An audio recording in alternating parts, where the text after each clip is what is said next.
اعوذ باللہ من الشیطان الرجیم بسم اللہ الرحمن الرحیم۔ یہ جو دوسرا رکوع ہے اس سورہ مبارکہ کا، سورۃ الحقہ کا، یہ اس اعتبار سے کہ اس کی بڑی گہری مشابہت ہے سورہ واقعہ کے آخری آیات سے۔ فلا اقسم وہاں کیا تھا؟ فلا اقسم بمواقع النجوم وانہ لقسم لو تعلمون عظیم انہ لقرآن کریم۔ یہاں سنیے، فلا اقسم بما تبصرون، تو میں قسم کھاتا ہوں اس کی کہ جو تم دیکھتے ہو، ولا تبصرون، اور اس کی بھی جو تم نہیں دیکھتے، سین اینڈ دی انسین، پوری کائنات کی قسم کھاتا ہوں۔ انہ لقول رسول کریم، یہ قرآن قول ہے رسول کریم کا، محمد صلی اللہ علیہ وسلم کی زبان سے نکل رہا ہے، اس لیے قول رسول، اور جبرائیل کی طرف سے آیا ہے تو قول رسول امین، لیکن حقیقت میں ہے کلام اللہ کا، اللہ کا کلام جو پھر جبریل سے سنا محمد نے تو قول جبرائیل ہوا، اور محمد کی زبان مبارک سے اور دہن مبارک سے ادا ہوا لوگوں کے لیے، یہ قول رسول ہے۔ انہ لقول رسول کریم وما هو بقول شاعر، یہ کسی شاعر کا قول نہیں ہے، قلیلا ما تؤمنون، کم ہی ہے جو تم یقین کرتے ہو، ولا بقول کاہن، نہ ہی یہ کسی کاہن کا کلام ہے، قلیلا ما تذکرون، کم ہی ہے جو تم غور کرتے ہو۔ تنزیل من رب العالمین، یہ آیت جو کہ تو وہاں بھی تھی، اس کا اتارا جانا ہے تمام جہانوں کے رب کی جانب سے۔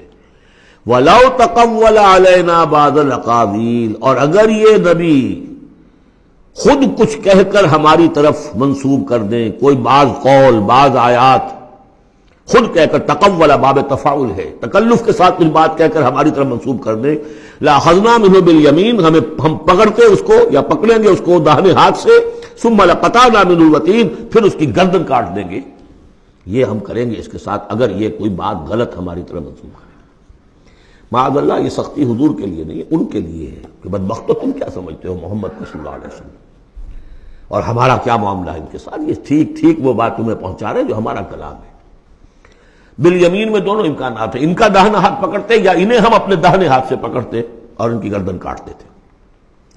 فما منکم من احد عنہ حاجزین، اور پھر اس صورت میں تم میں سے کوئی نہ ہوتا، چاہے کوئی چچا ہو اور کوئی تایا ہو، کوئی اور ہو، جو راستے میں آ کے رکاوٹ بن جاتا، ہماری پکڑ سے بچا لیتا۔ وَإِنَّهُ لَتَذْكِرَةٌ لِّلْمُتَّقِينَ، اور یقیناً یہ تو ایک یاد دہانی ہے، نصیحت ہے متقین کے لیے، جن کے دلوں میں کچھ تقوی ہے، کچھ انسانیت ابھی زندہ ہے، کچھ اخلاقی حس ہے، کچھ نیکی بدی کی تمیز باقی ہے، ان کے لیے تذکرہ ہے۔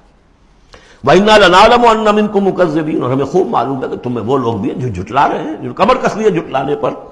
وَإِنَّهُ لَحَسْرَةٌ عَلَى الْكَافِرِينَ، اور یہ پھر ایک وقت آئے گا کہ یہ ندامت کا ذریعہ کا سبب بن جائے گا کافروں کے لیے۔